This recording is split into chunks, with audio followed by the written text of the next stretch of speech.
శ్రీమాత్రే నమః. అందరికీ నమస్కారం. ముందుగా శృతిలయలు ఛానల్లోకి అందరికీ స్వాగతం. ఈరోజు వీడియోలో మనం కార్తీక పురాణం స్కంద పురాణం నుంచి 12వ రోజు పారాయణం గురించి తెలుసుకుందాం. ఇంకా ఆలస్యం చేయకుండా 12వ అధ్యాయం మొదలు పెడదామా? మళ్ళీ వశిష్ఠుడు జనకునికి ఇలా చెప్పసాగాడు. ఓ రాజా, కార్తీక మాసంలో వచ్చే సోమవార మహత్యం విని ఉన్నావు. ఆ కార్తీక సోమవారం ఎంత ఫలాన్ని ఇస్తుందో అంతకంటే కార్తీక శని త్రయోదశి 100 రెట్లు, కార్తీక పూర్ణిమ 1000 రెట్లు, శుక్ల పాడ్యమి 1,00,000 రెట్లు, శుక్ల ఏకాదశి 1,00,000 రెట్లు, ద్వాదశి లెక్కలేనంత అనంతమైన ఫలాలను అదనంగా ప్రసాదిస్తాయి. మోహం చేత అయినా సరే శుక్ల ఏకాదశి నాడు ఉపవాసం ఉండి మరుసటి రోజు ద్వాదశి బ్రాహ్మణులతో కలిసి పారణ చేసేవాళ్ళు సాయుధ్య మోక్షాన్ని పొందుతారు. ఈ కార్తీక శుద్ధ ద్వాదశి నాడు అన్నదానం చేసిన వారికి సమస్త సంపదలు అభివృద్ధి చెందుతాయి.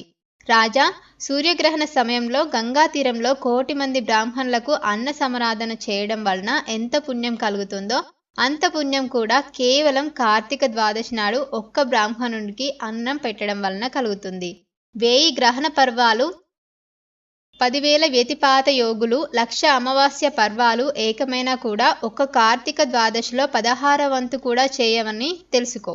మనకున్న తిథులలో పుణ్యప్రదాలైన తిథులెన్ని అయినా ఉండవచ్చును కాక, కానీ వాటన్నిటికంటే కూడా సాక్షాత్తు విష్ణు ప్రీతికరమైన ఈ కార్తీక ద్వాదశి అత్యంత ఫలప్రదమని మర్చిపోకు. ద్వాదశి దానములు. ఏకాదశి నాడు రాత్రి సమయంలో కార్తీక శుద్ధ ద్వాదశి నాడు క్షీర సముద్రం నుంచి శ్రీహరి నిద్రలేస్తాడు. అందువల్లనే దీనికి హరిబోధిని ద్వాదశి అనే పేరు వచ్చింది. అటువంటి ఈ హరిబోధిని నాడు ఎవరైతే కనీసం ఒక్క బ్రాహ్మణునికైనా అన్నదానం చేస్తారో వాళ్ళు ఇహంలో భోగ సేవలను, పరంలో భోగిశయన సేవలను పొందుతారు. కార్తీక ద్వాదశి నాడు పెరుగు, అన్నం దానం చేయడం సర్వోత్కృష్టమైన దానంగా చెప్పబడుతుంది. ఎవరైతే ఈ ద్వాదశి నాడు పాలు ఇచ్చే ఆవును వెండి రెక్కలు, బంగారు కొమ్ములతో అలంకరించి పూజించి దూడతో సహా గోదానం చేస్తారో వాళ్ళు ఆ ఆవు శరీరంపై ఎన్ని రోమాలైతే ఉంటాయో అన్ని వేల సంవత్సరాలు స్వర్గంలో నివసిస్తారు. ఈరోజు వస్త్రదానం చేసిన వాళ్ళు సంచితార్థాలన్నీ సమసిపోయి వైకుంఠాన్ని వెళ్తారు అనడంలో ఎటువంటి వివాదము లేదు. పండ్లు, తాంబూలం, యజ్ఞోపవితాలను సదక్షిణంగా దానం చేసేవాళ్ళు సమస్త భోగాలను అనుభవించి అంచెంలో ఆ శ్రీహరిని చేరుతారు. ఓ మహారాజా, ఎవరైతే కార్తీక శుద్ధ ద్వాదశి నాడు సాలగ్రామాన్ని, బంగారపు తులసి వృక్షాన్ని దక్షిణ సమేతంగా దానం చేస్తారో వాళ్ళు చతుస్సాగర పర్యంతమైన సమస్త భూమండలాన్ని దానం చేసినంత పుణ్యాన్ని పొందుతారు. ఇందుకు నిదర్శనంగా ఒక గాథను చెప్తాను విను. ధర్మవీరోపాఖ్యానం.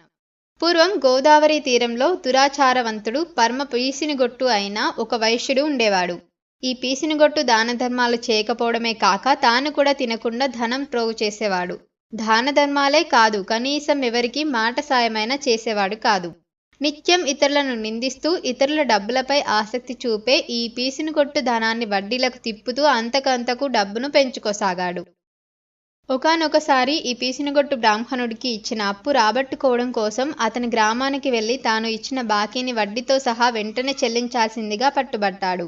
అందుకు ఆ బ్రాహ్మణుడు, ఓ రుణదాత, నేను నీ బాకీ ఎగవేసేవాడిని కాదు, ఎందుకంటావేమో. శ్లోకం. యో జీవతి రుణి నిత్యం నియమం కల్పమశ్నుతే పశ్చాత్తస్యసుతో భూత్వా తత్సర్వం ప్రతిదాస్యతి. ఎవడైతే రుణం తీర్చకుండానే పోతాడో వాడు మరుసటి జన్మలో రుణదాతకు సంతానం రూపంగా జన్మించి ఆ రుణాన్ని చెల్లబెట్టుకోవలసి వస్తుంది.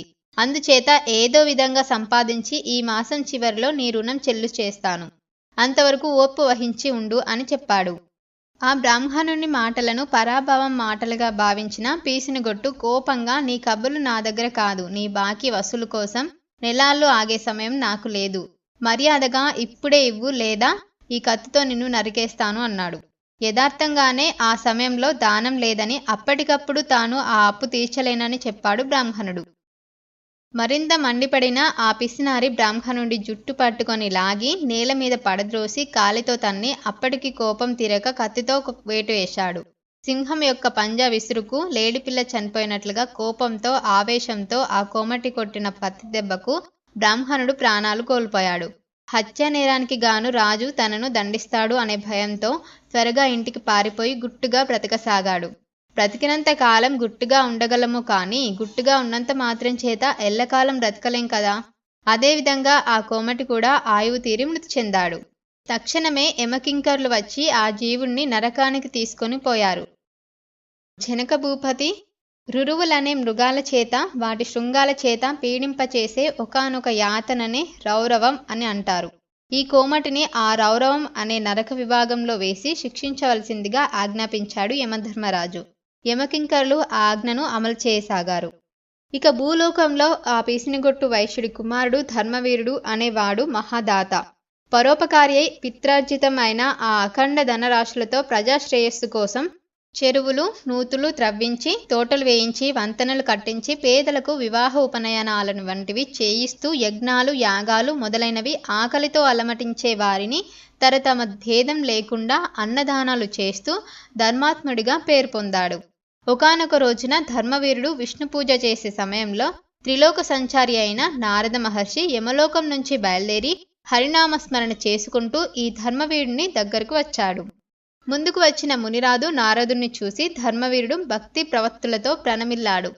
ఆజ్ఞ పానాది వివిధ ఉపచారాలతోనూ నారదుణ్ణి పూజించి, నారద, దేవర్షులైన మీరు ఇలా మా భూమండలానికి, అందులోనూ నా గృహానికి విచ్చేయడం వలన నా జన్మ ధన్యమైంది. హే దివ్య ప్రభువా, నేను నీ దాసుడినే. నన్నేమి చేయమంటావో ఆజ్ఞాపించు. నువ్వేం చెప్తే అదే చేస్తాను అని వినయపూర్వకంగా వేడుకున్నాడు. అందుకు సంతోషించిన నారదముని చిరునవ్వు ముఖం కలవాడై, ధర్మవీరా, నా కోసం నువ్వు ఏమీ చేయనక్కర్లేదు. నీ శ్రేయస్సు కోసం చెప్తున్నా. నా ఈ మాటలని శ్రద్ధగా విను.